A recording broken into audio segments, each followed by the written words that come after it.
Why Apaches for Army, ask critics. The Indian Army is a step closer to operating its own attack helicopters, with the U.S. State Department approving the sale of 6 Apache helicopters. For the Army, it is a long-held ambition, but critics say it is an illogical move. Early this week, the U.S. State Department approved the sale of 6 additional AH-64 Apache attack helicopters to India for the Army.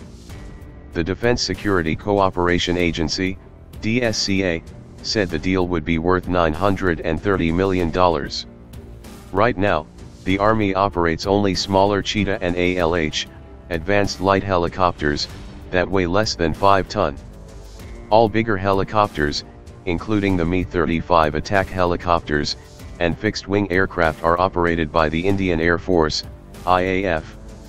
In today's combat situation, they become very important to support combat formations both in the plains and mountains. Particularly when they are with the Army, it can be operated better than when they are with the Air Force, Gen. Malik said. He argued that all over the world, attack helicopters are with the Army. Ill-advised move. However, a retired senior Air Force officer countered saying the move is ill-advised.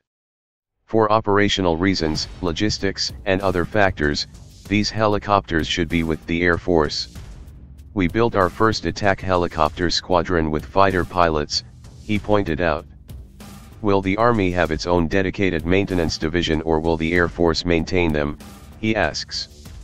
Setting up a maintenance division for just 6 is creating a white elephant.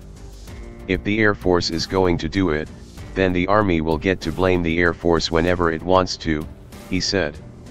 Under the present procurement plan, the IAF will operate 22 Apache attack helicopters, while the Army will have 6 of them. The IAF procurement plan was approved in 2015. A serving Army officer said the attack helicopters being part of the Army's core and operated by the Army will give an unprecedented teeth as these aircraft can have a disproportionate firepower on enemy tanks on the ground. This is the model that the U.S. Army follows. The retired Air Force officer pointed out that we are not a superpower and need to optimize resources. He said the U.S. Army operating attack helicopters has a historical reason from World War II, until when the air elements were part of the U.S. Army.